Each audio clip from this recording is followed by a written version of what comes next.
pretty relevant to me right now. Is it? Yeah. I'm probably on my, I guess, 25th podcast about this right now.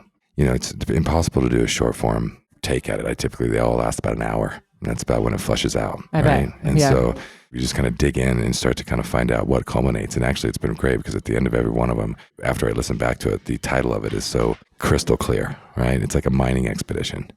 And as you kind of wander down and navigate through the conversation, because a lot of people don't like to talk about this stuff, right? You don't get to really have a big group of people. It's like, you know what I'm really interested in talking about today is my insecurities. No, people are uncomfortable with that. Yeah. Right? I get that. Or even your desire for intimacy. Yeah, which everyone has. Everyone has, right? And a fear of intimacy. That's huge too. Don't you think? Yeah, it's different now. And I've always thought that it's like all my favorite like girlfriends who are like, been out of a relationship for a while. My favorite thing they do typically is come back and go, you know what? I'm ready for a relationship now. You know what I mean? Like I'm really ready now. I'm ready now. It's my time. It's my time. Yeah. And I'm going to just shine at this moment, right? And then what happens? And so I love it because, I really get the intention of it. And I think intention's powerful, right? I get that they're going to go out there and shine and it's going to draw attention, right? And that's going to happen. I know that's going to happen, right? Which is beautiful. But what often comes about is they tend to come back kind of with their tail between their legs. And that's men included. This is not gender specific. It's true, but yeah. They come back and they kind of like go, they don't say it because I don't think they grasp it, but they basically go, it's easier to give love than to receive it. Oh, absolutely. That's for sure. And everybody's different depending on, your background and how you experience that. Growing up, it all goes full circle. To me, I'm not the best example at that. So I think giving love is very easy. I think it's easy to love people. And for me, but receiving it and accepting it and putting yourself out there. That's that vulnerable thing. That could be crippling sometimes. I mean, I know for me, it can be.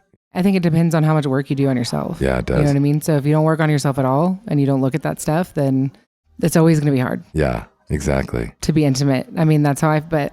And what the weird thing I find is that with those kind of complexities of receiving love, obviously we have our childhood wounds that we have to work through. We have our traumas that we have to recognize, right? We have that's huge. Our belief systems that we might have to tackle with. That could change. Or they can change 180-degree polarity. That's what can happen if you go through some real transcendental enlightenment kind of moments. I could speak to that. Yeah. Could you? Why don't you? Oh, goodness. So currently working on a lot of that stuff. So when you speak to trauma, I think that's a big thing. So when you go through some, like say, for instance, for me, I was in a car accident when I was 19 and redid most of part of my face. So I did plastic surgery and all kinds of stuff. And at a young age, you know what I mean? If you don't process that, or if you don't, go through the motions to really heal from what that does, multiple years of surgery, stuff like that, and you carry that. So I'm almost 40. I can still be a passenger in a car and be scared. So this stuff stays with you, right? So you have to really work on why am I feeling that way and kind of dig into the stuff. It's hard. People don't. There's an old saying, we don't give ourselves permission a lot to grieve over those traumas on our own, right? You have to get through them. You gotta move on. You got to get it done. You got to show a happy face or whatever, right? You have to. And it was a great example that someone shared with me one time that really rang it home for me. And one of it was, imagine a neighborhood with, all the women in the old days, like let's say World War II, and all of the husbands and kids all went off to war. They all somehow ended up in the same platoon together. Oh, God. And that platoon goes down. And this whole neighborhood lost all their men. Now, there's like two versions. There's the widow where only one of the guys who went to war died. And the whole neighborhood is there for her. They're bringing pies over. Yeah, supporting her. Supporting her. But when the whole neighborhood goes down. Then what? No one really feels like they have the right to actually admit their grief because it happened to everybody. That's true, yeah. There's like comparison. There's that comparison. And so then you shelve all of those emotions. You don't get the opportunity to say, holy fuck, that shit scared me. It was traumatizing. I was embarrassed. It caused wounds in me that I have not yet to even recognize. Grief that it just sits with me. It's true. Right? And rolls in and out of my life in all levels. But what's tricky too, just to add to that, if you dig in too deep to some of that stuff, you know what I mean? There's a point to move on. That's what's really hard is how much do I focus on this one thing? And how much do I need to live my life and be in the moment? I've always said depression was like a rabbit hole, it's like Alice in Wonderland. And so, in the moment you put your toe in there, you're playing with fire. And so I typically operate in a lot of denial and delusional mentalities. Okay, well then me too. So we're good.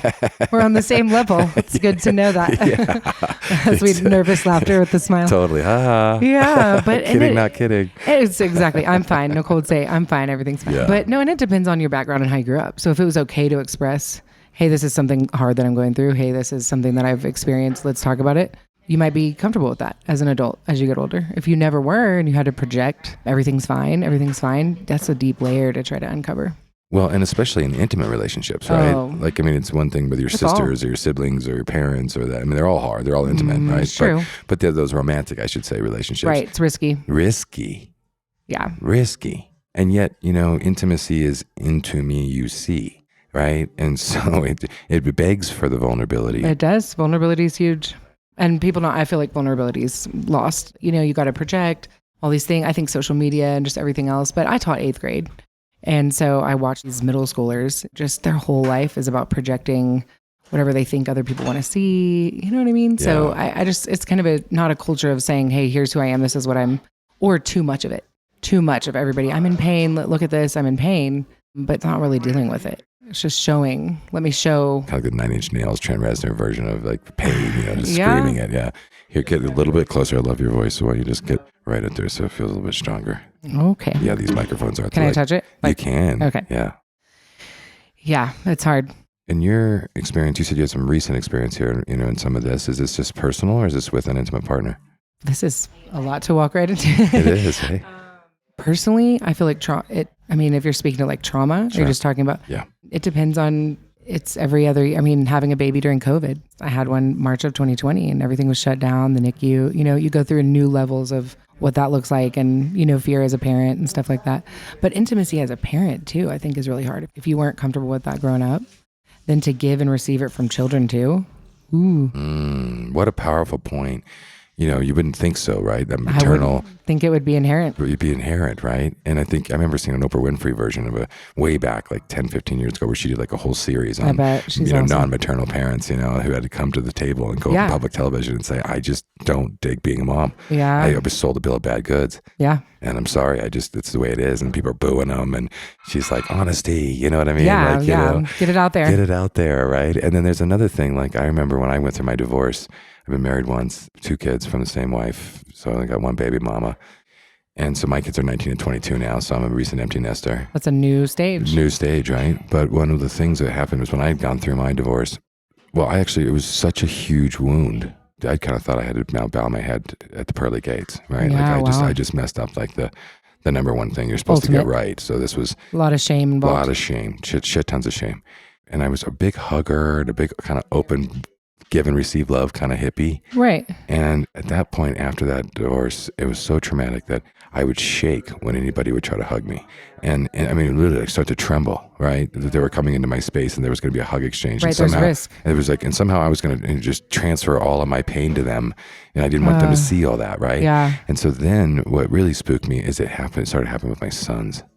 And I'm, my boys are running up to hug me and I'm crutching up. Yeah. And embracing myself, right? And that's when I'm like, okay, I got to do some self-work here. So I got a therapist and jumped into this group called Therapy with a Heart and, just started to do like tapping techniques and just all kinds of grief therapy so that I could just get through to make sure that my kids had an open channel to me. Oh, that's good. I don't think you ever stop working on yourself though. No. It doesn't stop. No. I grew up with there was a lot of addictions and stuff like that. So we were in like a family group, basically a family support group for children who grew up in that. And it was really great because it got us connected to a higher power. If you didn't grow up in religion, so that spiritual connection was really important. And Brene Brown, I don't know if you... Love her. I'm obsessed with Brene Brown. So I'm actually reading her, The Power of Vulnerability, I think. And so, it's audio, but that's me lately. But it's intense. And she's talking to companies and it applies to everybody. Just being able to be vulnerable, but not where you're oversharing. And not where you're making people uncomfortable, where you're looking for opportunities to be vulnerable with somebody on their level and in an appropriate way. And so I think that's hard in our society now. Yeah. I've had some people on here. I did a Gen Z Chronicles where I interviewed a bunch of Gen Zs and they felt like it was all walking zombie. Like people had just forgotten how to love. They've forgotten how to be romantic. They've forgotten how to be vulnerable. They've forgotten how to be authentic, that they're hiding behind masks and it's a multiple gender. But they've actually, I found from them, are very passionate about a new world, about a living, into something that is much different than where they came from. And that's good. So it's interesting to hear their point of view on it because we already know what everybody else's point of view right. is, and they seem to be quite aware of it too. But yeah, and each generation has its challenges. My grandma's 88, and I'm going to see her next week, and I'm thinking so cool. Like what they see, all their just levels of different She was a first flight attendant. You had to quit your job when when you got married, so she would quit. And so just hearing her stories are really incredible. And then I have like a younger sister who's 25, and even her perspective versus mine is really incredible. I mean, I know, just to think that they went from the horse and buggy, right, to like, they went to industrialism. They went to the first computers they've seen in their lifetime. Yeah, she didn't really have a say. I mean, she's a brilliant writer, beautiful woman, but super gracious. I would say there's some super benefits I love hearing from older people. I mean, the wisdom there. You're lucky to have a living grandmother. I do too. I'm counting the days. So I mean, this is precious. Very. So on the baby front, Lord. Yeah, right. So, I've often said, I'm 49 now and single, and ultimately I lived in New York City for many years, and never been. Yeah, so it's a dating pool. I bet. It's like a pretty big dating pool, right? And so going through a lot of my experiences with dating and having my sons as a single father, I kind of find that there is a distinction between women I dated who have had children and women who have not. Oh, okay. In what way? And I can only speak from a self-importance. That ultimately you now have had to take care of somebody other than yourself. And so the women that I dated who never really had to take even a dog, was one thing. I mean, kind of selfish. I don't really want to put say it in a selfish. Nice way, yeah. It sounds like it, but I really self-centered or yeah. I just think the range is limited as to what they really think is important. Capacity. Their capacity. Yeah. I often say the three things that make up what I try to evaluate what I'm dealing with another human and myself is depth, range, and capacity. Okay. Those are the three things that I can kind of go, you can be really deep, but not a lot of range. Deep in one subject. A lot of range, right? Which I can appreciate sometimes with people when they have this one thing that they're super into. Or a few things, and that's it. And they're super deep down that, but that's about it. You have people who have really broad range, but not a lot of depth. They kind of skim the surface, but across the board, right? You know what I mean? Which is... I can relate to that one. That one, right? Then you have people with low capacity. And that's what I think we most struggle with, all of us in a lot of ways, is we think people should have more capacity than they do, especially if we're loving them. And if they're loving, us, you have this expectation to say, no, I expect your capacity to be here. Because that's where mine's at. Or that's what I want. And so we tend to resent more. Oh, absolutely. The lack of capacity, because you almost think it's purposeful. Right? You almost feel like you're doing this on purpose. You're just not, you don't love me enough. You take offense. And so you take offense to a person's capacity. Right. Versus a person who has a lot of capacity. And then sometimes if we don't have that kind of capacity, we then basically withdraw because we don't feel worthy that they have more capacity than us, and we may not be able to meet them there. Yeah. Do you resonate with any of this? Oh God, it's insane. I wouldn't know where to start, and you don't have the time. But I mean, relationships cycle, so you'll have, there was a point where only I was working, and I had a daughter at home, and it was just that, I worked to finish my degree at 30, and I mean, I was single. And now I'm staying home, which is like the flip side of every, not making an income, and he is. I think your self-worth gets wrapped up in what you do. There's a lot of identity issues. So I think as long as you can identify in something bigger than either what you're doing, who you're doing it with, if there's something central, this stuff shouldn't be so monumental. But it is, I will say I had a really hard time staying home, even though it was during COVID and everybody was home. I'm like, what am I supposed to do? Besides, I'm taking care of the baby. Right.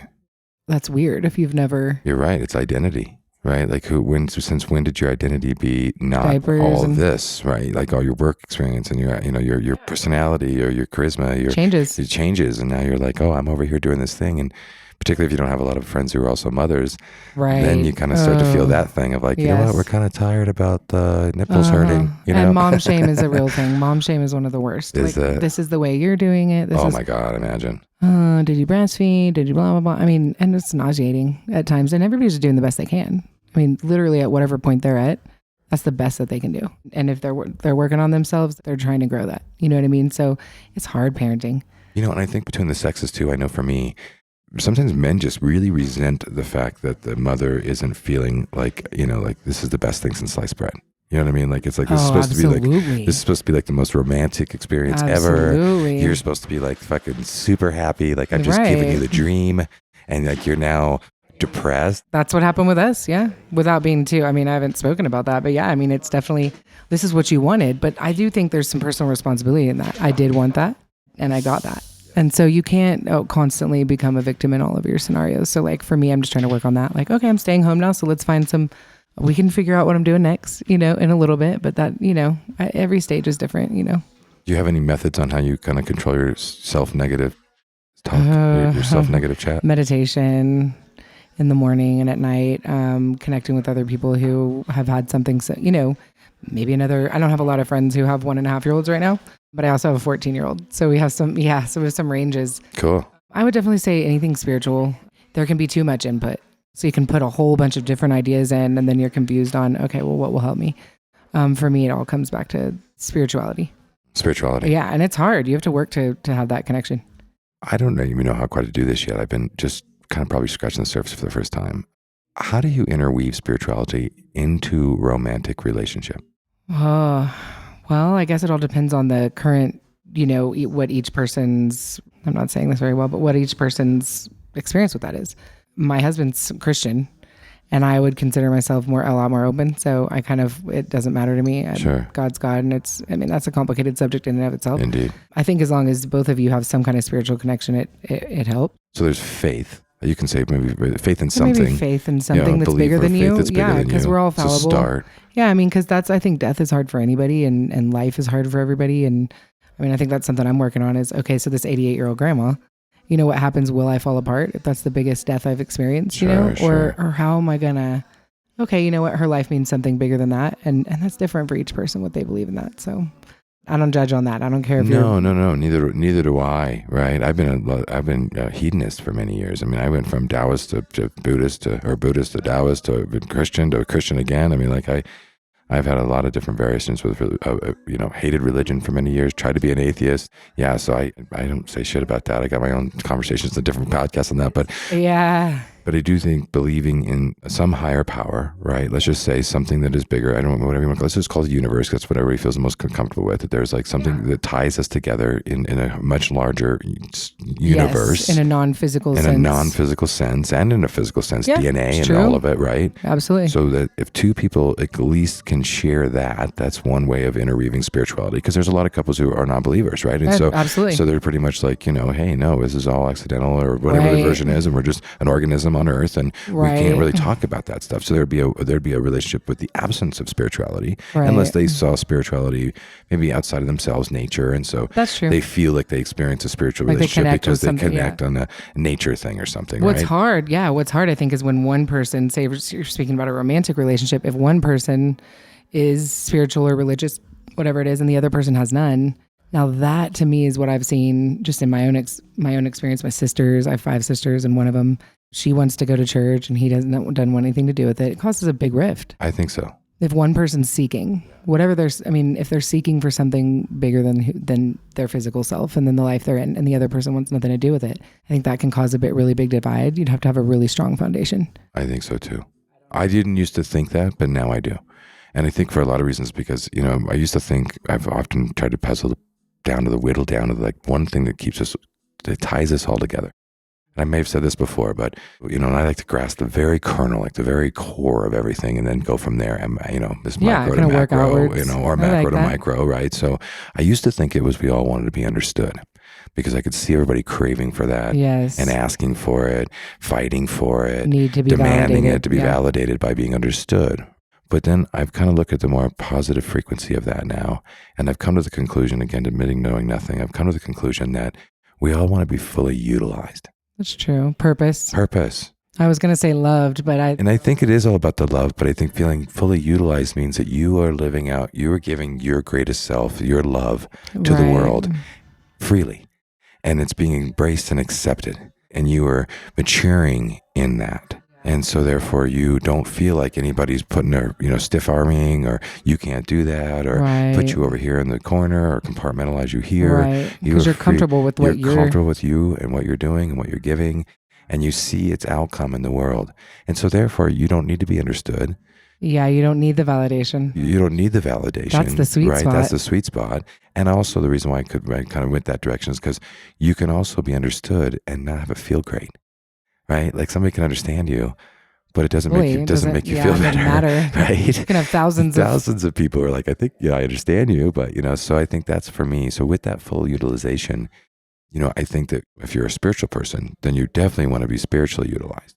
Absolutely. You want God to make service of you in some way, shape, or form, and you want to surrender to that service, right? Oh, the And surrender so, which is is the hardest part. And so in doing so, you kind of want your mate to understand what you're going through. Right. And if they don't believe in any of that frequency or that higher power, How would you connect? then how would you connect? Or even if they kind of get it theoretically, they're kind of minding you with it, right? Versus being in their heart and really trying to understand that you're navigating the pace of heart when you're navigating with God. Yeah, it's hard. And I think personally I've been in relationships that have had both, either an understanding of it, but it ebbs and flows. Like you said, you've been through points in your life where, you went away from spirituality or a God concept. I definitely did after the car accident. It was like an anger. You're young. So you think this happens. It's like a cause and effect, and God did this to me. And so then you get angry. That's just a young thing. And for many years was away. I did it myself. It was just me and me. And I think it's important to have something bigger, whatever that looks like. If it's organized, cool. And do you have an idea of like what you, and I hate to put you on the spot on this, but like, I don't know how I'm going to answer. I'm going to anyway. Do you have like a fairy tale of what your romantic life looks like? Your family romantic life looks like? Or did you, and do you now? Can you speak to that? That's hard. Yeah, I can. I don't know.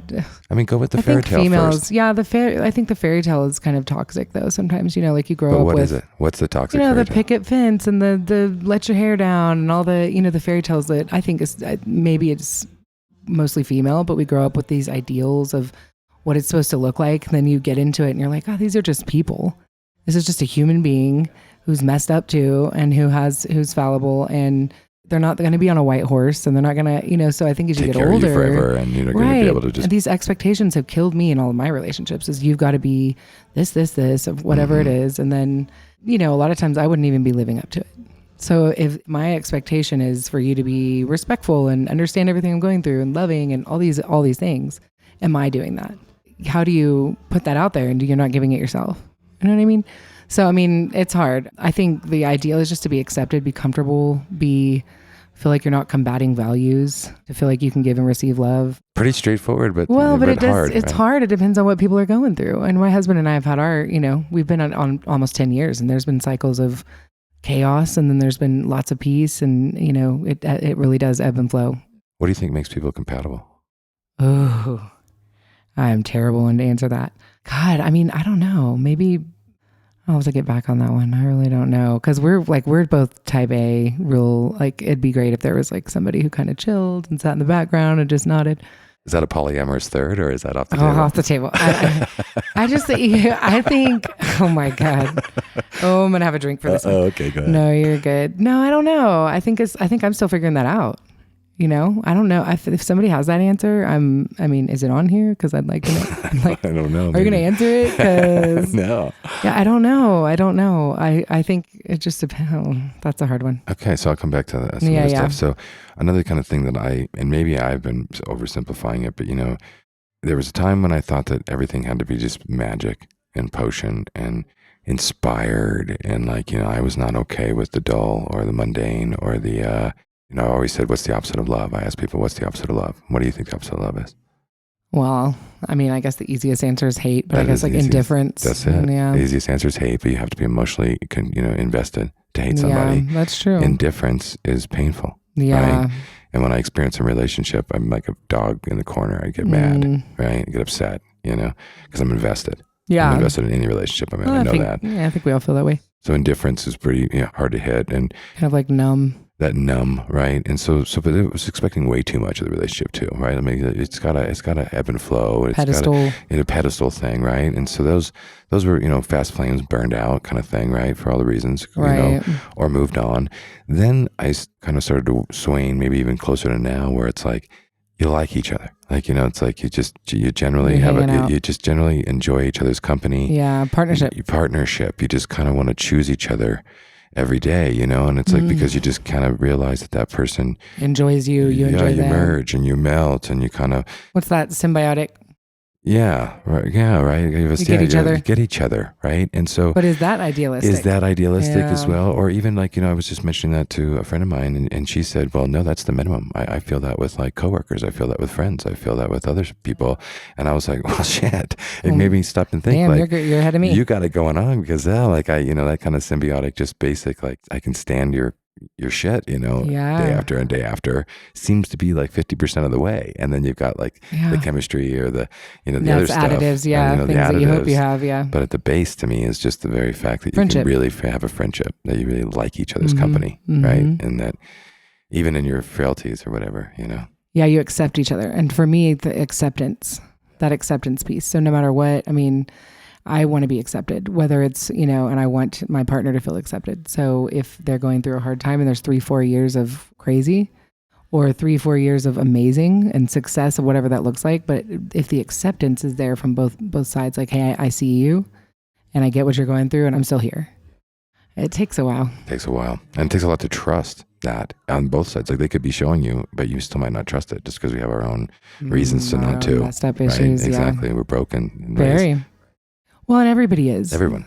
I mean, that's why I do this show is just I'm like, look, let's just talk about the broken, right? Let's just talk about the healing. Let's just talk about the ridiculousness of some of it. Let's laugh at it. Makes people uncomfortable sometimes, it does. Especially if the walls are built pretty deep. I know for me, it's hard to look at that stuff. Why don't we talk about that a minute then? Let's talk about triggers. Okay. Do you experience triggers still? I mean, are you a highly triggered person? It depends on what it is. Because you talked about you're kind of like going through the birth of your child and maybe some of the, or not the trauma of the birth, but some of the most recent things that kind of flashed you back to like an accident and what you went through there and reminded you of those wave of emotions that would maybe seem like a trigger. Possibly, of a life experience that then brought all these emotions back. That's a big version of a trigger. Yeah, it's a big one, yeah. Boyfriend triggered me today kind of version. Right. Well, and I've gone through different modes of this. So triggers to me, I used to say there aren't triggers, that if you're spiritually connected, that nothing should trigger you. You know what I mean? Life is life and you're comfortable and things happen and you're so connected spiritually that there aren't triggers. I mean, I know people that say that and live in that, but then in the same token, I don't know that that's like driving on the mountains coming up here. There might have been a second where I thought, ooh, gosh, there's not a rail there. And, I think that's normal. But I think for me, with my own background, I think maybe it's a little more intense. Mm-hmm. And I never looked at it. I was like, why do I not like being a passenger in a car?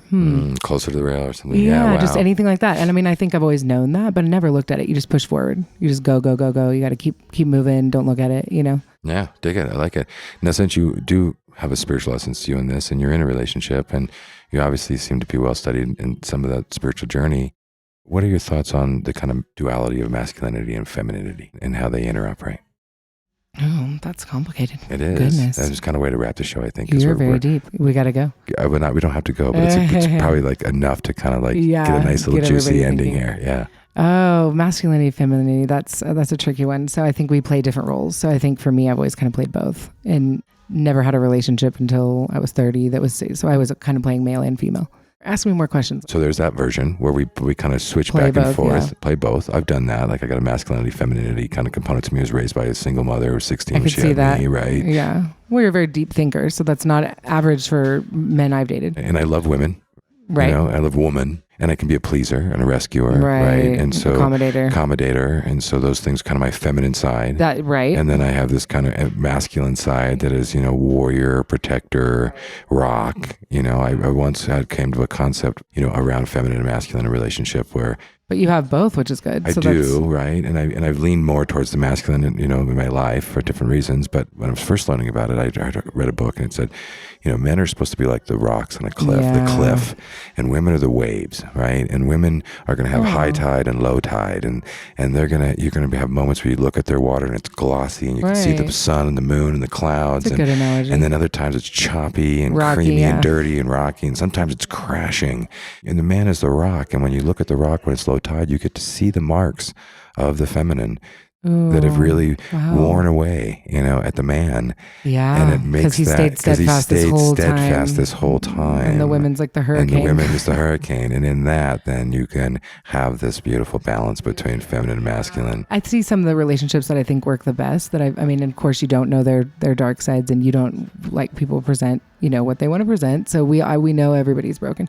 All relationships. But the ones that I've seen that seem really content are the ones that play their roles really well. So they know their role. Solid. They're not trying to fight the role. And that's something I'd really like to do better at, instead of trying to be the alpha and trying to be just be the female, be the mom. It's all right. You can still be strong. You can still be awesome and do other things that are, validate you in that sense of being a strong.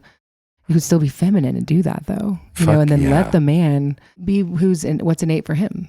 You know, he wants to take care of his family. He wants to be the rock. He wants to be the provider. That's innate, no matter who you are.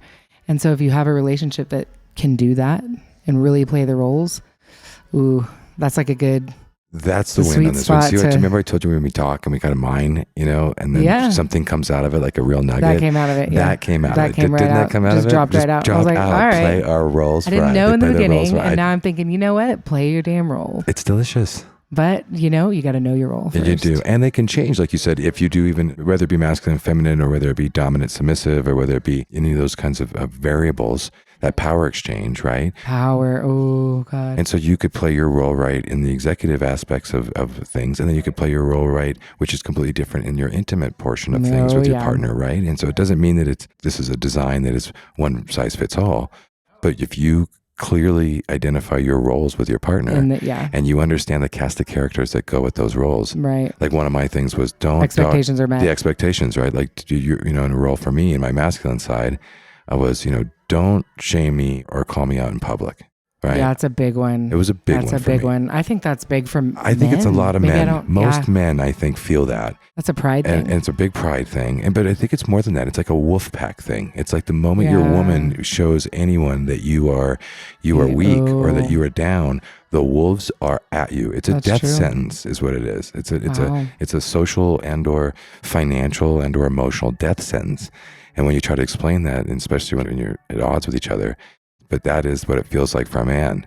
No, I can see that. Yeah. Right. I had read a couple books where, anyways, we did some counseling and we did some work on that. And it's big. It's just like the man wants to be respected, woman wants to be loved concept. But that respect in public, if you're not backing them, like say they say something and you're going, oh, that's silly, you know, or you kind of negate what the man is talking about. That's right. It can be really, I don't know what emasculating, or I'm not sure what it is. Yeah, I agree with you entirely. And I think let's flip it for the other side. Like I've been in relationships where I know that the woman in my life really wants me to stay steady. Don't drink too much. Don't do anything risky. You know, play my role. This is her event, right? She's shining. Right. I'm there to just be, the steadfast, her man, and let her shine. And, you know, she's just looking for me to be able to make eye contact when necessary. So you got to be on the frequency. Yeah, nod and smile. You know, nod and smile and got it. And cue number 2 or 20 minutes out the door, which is like, you know, rub of the ear. Yeah. You know, that's what she's looking for. And so it really helped me when I know that's my role, right? When I can go into that situation and not like try to charm her coworkers, not try to be the man who wants to do her role, be the role for her that I want to be for her. I have to play my role for her too, and she's helped me design that role, which is just stand down, motherfucker. Yeah, but that's communication. So you don't know. How do you know she wants you to? Right, until you define that role, like you said. That's hard, and that could take years. It could. So hey, but good topics. I like it. Man, this Thanks is for joining me. Nitty gritty. All right, I had a good time. You've been on Mixed Messages. Will you come back? Sure, absolutely. Okay, I love it. Thanks for joining. Right, thank you. Talk soon. Mixed Messages. Mixed Messages. Mixed Messages.